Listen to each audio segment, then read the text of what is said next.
दोनही राज्यातील महत्त्वाच्या मोठ्या घडामोडी आपण पाहतो। एकीकडे उद्धव ठाकरे शिवतीर्थावर दाखल झालेले आहेत, पोहोचलेले आहेत। या ठिकाणी दोनही ठाकरे बंधू सातव्यांदा सलग एकत्र येत आहेत। तर दुसरीकडे बीडमध्ये महाएल्गार ओबीसी महाएल्गार मोर्चाचं आयोजन करण्यात आलेलं आहे। बीडमध्ये मोठ्या संख्येने ओबीसी बांधव, ओबीसी समाज या मोर्चात सहभागी झालेले आहेत। 2 सप्टेंबरचा जीआर रद्द करण्याची मागणी यावेळी ओबीसी समाजाच्या वतीने करण्यात येते आणि सर्व बडे नेते ओबीसी समाजाचे यामध्ये छगन भुजबळ, लक्ष्मण हाके यांच्यासोबतच अनेक मोठे नेते या ओबीसी समाजाच्या मेळाव्यात दाखल झालेले आहेत, सहभागी झालेले आहेत। मोठ्या संख्येने ओबीसी समाज या ठिकाणी एकवटलेला आपल्याला पाहायला मिळतो। तर दुसरीकडे मुंबईत दोनही पक्षातील कार्यकर्ते आणि पदाधिकारी एकत्र आल्याचं आपल्याला पाहायला मिळते। मोठा उत्साह दोनही पक्षातील कार्यकर्त्यांमध्ये आहे।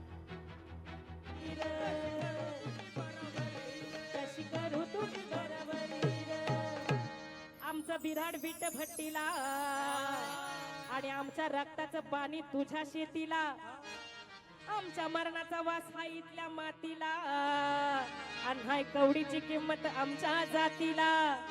भीक मागायला तुझ्याच दारी रे, दारी रे, दारी रे। आणि त्यामुळेच भटक्यांची आणि नवीन तर ही 2 महत्त्वाच्या राजकीय घडामोडी आपण पाहतोय। या क्षणाची ही 2 थेट दृश्य, एकीकडे मुंबईमध्ये दोनही ठाकरे बंधू पुन्हा एकदा एकत्र येत आहेत, तर दुसरीकडे बीडमध्ये ओबीसीचा महाएल्गार मेळावा आपण पाहतोय। यावेळी मोठ्या संख्येने ओबीसी बांधव या मेळाव्यात सहभागी झालेले आहेत। एकीकडे उद्धव ठाकरे, राज ठाकरे यावेळी युतीची घोषणा करतील का? निमित्त दिवाळीचं असून दिवाळीच्या निमित्तानं काही राजकीय मोठी घडामोड आपल्याला पाहायला मिळते का, याकडे संपूर्ण राज्याचं राजकीय वर्तुळाचं लक्ष लागलेलं असतानाच दुसरीकडे बीडमध्ये 2 सप्टेंबरचा जीआर रद्द करण्याची मागणीला घेऊन खरं तर ओबीसी समाज एकवटलेला आहे आणि हा जीआर रद्द करण्याची मागणी यावेळी ओबीसी समाजाच्या वतीनं करण्यात आलेली आहे। बीडमध्ये ओबीसी मेळाव्याचं आयोजन करण्यात आलेलं आहे आणि यावेळी मोठ्या संख्येनं ओबीसी बांधव, ओबीसी समाज या मेळाव्यात सहभागी झालेले आहेत। ओबीसीचे सर्वच बडे नेते या मेळाव्यामध्ये या मोर्चामध्ये सहभागी झालेले आहेत। छगन भुजबळ यासोबतच ओबीसीचे सर्वच बडे नेते यावेळी एकाच मंचावर उपस्थित आहेत। राज्यातील 2 महत्त्वाच्या घडामोडी आपण पाहतोय। यावेळी ओबीसीचे सर्वच बडे नेते याच एकाच मंचावर उपस्थित आहेत। तर दोनही मोठ्या राजकीय घडामोडी या क्षणाची आपण पाहतोय। ही थेट दृश्य लोकशाही मराठीच्या प्रेक्षकांसाठी।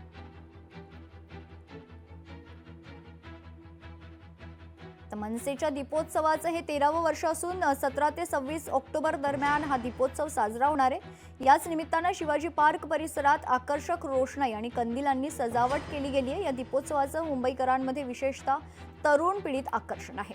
गेल्या वर्षीच्या दीपोत्सवाची जर आपण गोष्ट केली तर गेल्या वर्षीचा दीपोत्सव विधानसभा निवडणुकीच्या पार्श्वभूमीवर साजरा करण्यात येत होता आणि मनसेनं या दीपोत्सवात काही ठिकाणी कंदिलांवर पक्षाचं नाव आणि निवडणूक चिन्ह छापलं होतं आणि असा आक्षेप घेत उद्धव ठाकरेंच्या पक्षाच्या वतीनं या गोष्टीवर आक्षेप घेण्यात आला होता।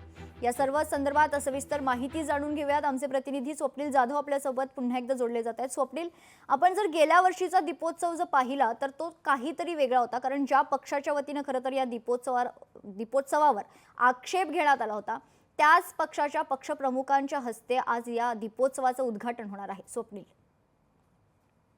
नक्कीच गेल्या वर्षीचा दीपोत्सव हा सगळा वेगळा होता। यावरचा आक्षेप हा स्थानिक जे आता सध्या विद्यमान आमदार आहेत महेश सावंत यांनी घेतला होता आक्षेप, आणि अनिल देसाई जे स्थानिक खासदार आहेत त्यांच्याकडून हा आक्षेप घेण्यात आला होता। कारण गेल्या वर्षी विधानसभा निवडणुकीचा कार्यक्रम होता। विधानसभा निवडणुका उद्या प्रचार सुरू होता, दरम्यान त्याच वेळी दीपोत्सव करण्यात आला होता आणि मनसेकडून या दीपोत्सवामध्ये नेहमीप्रमाणे मनसेचं नाव आणि त्यांचं चिन्ह हे कंदीलवरती दाखवण्यात आलं होतं आणि एकूणच शिवाजी पार्क मैदानासह दादरच्या अनेक भागामध्ये मनसेकडून कंदीलबाजी आहे ती मोठ्या प्रमाणात करण्यात आली होती। असाच आक्षेप घेत निवडणूक आयोगाकडे मनसे संदर्भात तक्रार ही केली होती। मात्र यंदा आपण बघतोय या ठिकाणी मनसे अध्यक्ष राज ठाकरे आणि ठाकरेंच्या शिवसेनेचे पक्षप्रमुख उद्धव ठाकरे हे आता एकत्र आलेले आहेत। काही निवडणुका सुद्धा एकत्र लढवत आहेत। त्यामुळे यंदाचा जो हा दीपोत्सव आहे हा कुठेही या दरम्यान कुठेही निवडणूक कार्यक्रम नाहीये किंवा आचारसंहिता नाहीये। मात्र एकूण ज्याप्रमाणे ठाकरे गटाकडून आक्षेप घेण्यात आला होता त्याचं उलट या ठिकाणी पाहायला मिळतं, ते म्हणजे उद्धव ठाकरे जे आहेत ते राज ठाकरे यांच्या घरी दाखल झालेले आहेत आणि ते या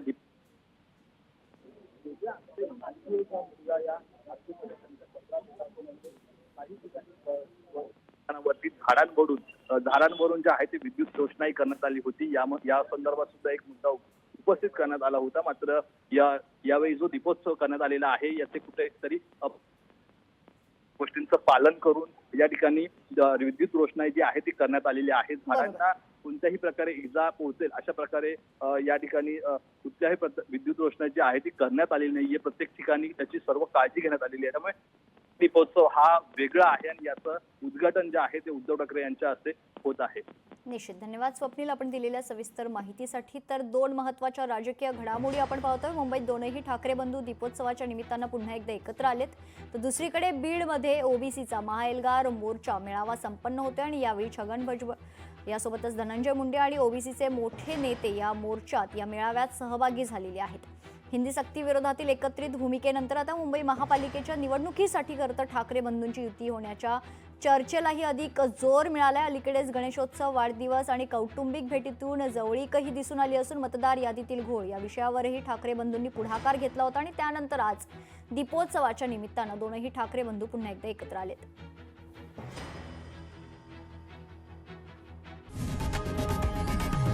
लोकशाही मराठी ऐका, पहा, जागरूक रहा.